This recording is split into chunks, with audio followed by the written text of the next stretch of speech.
കൊട്ടിഘോഷിക്കപ്പെടുന്ന ദർശനം പുണ്യം, പക്ഷെ ചിരിച്ചാൽ മരണം സംഭവിക്കും.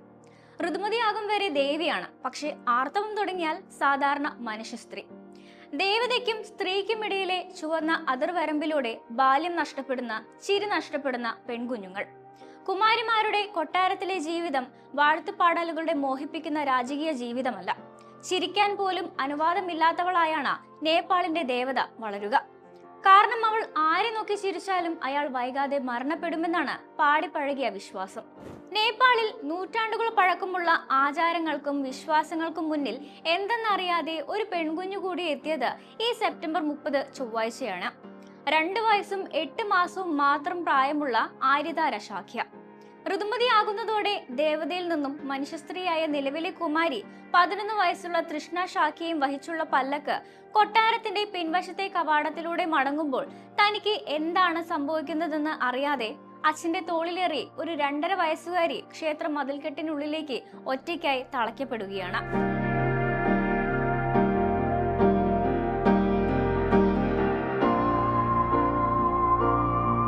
കാഠ്മണ്ഡുവിലെ ഒരു ഇടവഴിയിലുള്ള വീട്ടിൽ നിന്നാണ് 2.5 വയസ്സുകാരിയായ ആര്യതാര ഷാഖ്യയെ പുതിയ കുമാരിയായി നേപ്പാൾ തിരഞ്ഞെടുത്തത്.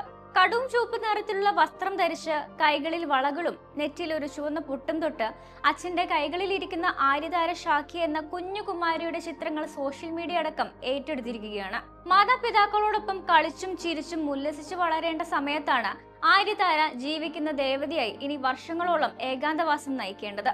അതും കൊട്ടാരത്തിൽ പല കഠിനമായ നിഷ്ഠകളും ചിട്ടവട്ടങ്ങളും പാലിച്ചുകൊണ്ട്. കാഠ്മണ്ഡു താഴ്വരയിലെ തദ്ദേശീയരായ ന്യൂവാർ സമുദായത്തിലെ ഷാക്യ വംശങ്ങളിൽ നിന്നാണ് ജീവിക്കുന്ന ദേവതയാകാൻ കുമാരിമാരെ തിരഞ്ഞെടുക്കാറുള്ളത്. നേപ്പാളിലെ ഹിന്ദുക്കളും ബുദ്ധമതക്കാരും ജീവിക്കുന്ന ഒരു ദേവതയായാണ് കുമാരിയെ ആരാധിക്കുന്നത് തന്നെ. ശാന്തമായ പെരുമാറ്റം, കളങ്കമില്ലാത്ത ചർമ്മം, മുടി, കണ്ണുകൾ, പല്ലുകൾ എന്നിവയുള്ള 2നും 4നും ഇടയിൽ പ്രായമുള്ള പെൺകുട്ടികളെയാണ് ഇതിനായി തിരഞ്ഞെടുക്കുന്നത്. മാത്രമല്ല, ഇരുട്ടിനെ ഭയപ്പെടുത്തുന്ന ഒന്നിനെയും തന്നെ പേടിക്കാത്ത കുട്ടിയായിരിക്കണം. ഈ ഗുണങ്ങളെല്ലാം ഒത്തുചേർന്ന കുട്ടിയെയാണ് കുമാരിയായി തിരഞ്ഞെടുക്കാറുള്ളത്.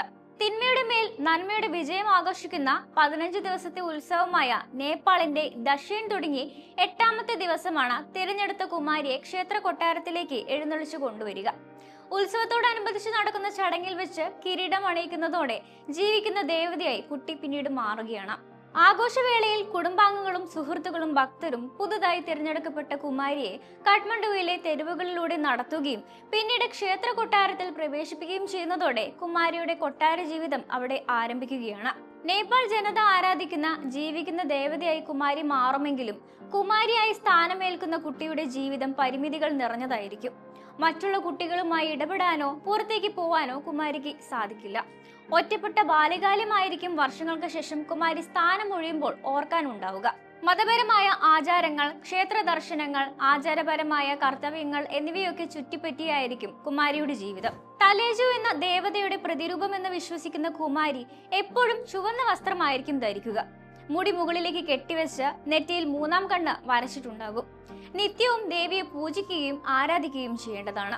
കുമാരിയുടെ കാല് നിലത്ത് സ്പർശിക്കാനും പാടുള്ളതല്ല.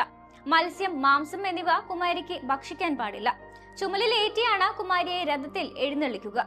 ഉത്സവങ്ങൾക്കായി വർഷത്തിൽ കുറച്ചു തവണ മാത്രമേ കുമാരിക്ക് പുറത്തു പോകാൻ അനുവാദമുള്ളൂ. മുൻപ് വിദ്യാഭ്യാസവും കുടുംബത്തെയും ഒക്കെ ഉപേക്ഷിച്ച് ഏകാന്ത ജീവിതം നയിക്കണമെന്നായിരുന്നു വ്യവസ്ഥ. എന്നാൽ ഈ കാര്യത്തിൽ ഇപ്പോൾ കുറച്ച് പരിഷ്കാരങ്ങളൊക്കെ വരുത്തിയിട്ടുണ്ട്.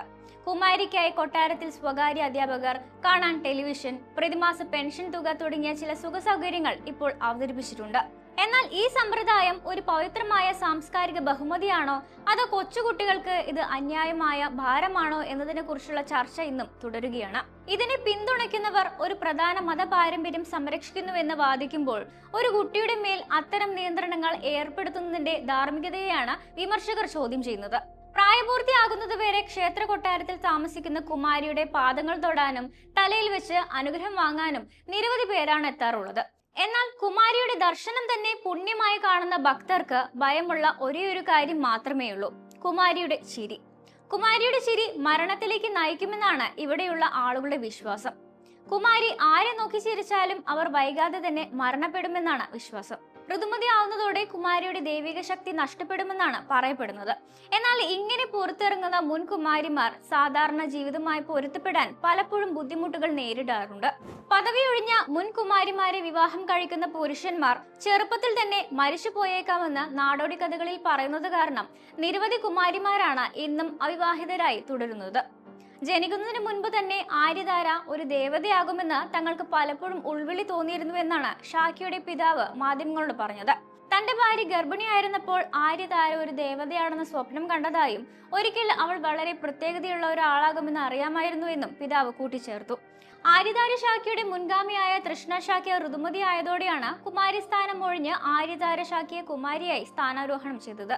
11 വയസ്സുള്ള തൃഷ്ണ ഷാക്കിയും വഹിച്ചുള്ള പല്ലക്ക് കൊട്ടാരത്തിന്റെ പിൻവശത്തെ കവാടത്തിലൂടെ മടങ്ങുന്ന ചിത്രങ്ങളും ഏറെ ശ്രദ്ധ നേടിയിരുന്നു.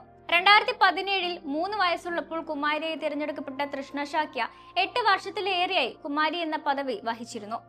സ്വന്തം മക്കളെ കുമാരിയാക്കാൻ വേണ്ടി മത്സരിക്കുന്ന ഷാക്യ വംശത്തിലെ നിരവധി കുടുംബങ്ങളെ നമുക്കിവിടെ കാണാനാകും. തങ്ങളുടെ കുടുംബത്തിലെ ഒരു കുട്ടി കുമാരിയാകുന്നതിലൂടെ സമൂഹത്തിലും കുലത്തിലും വംശത്തിലും കുമാരിയുടെ കുടുംബം ഉന്നത സ്ഥാനം നേടും എന്നത് തന്നെയാണ് ഇതിന് പിന്നിലെ കാരണം.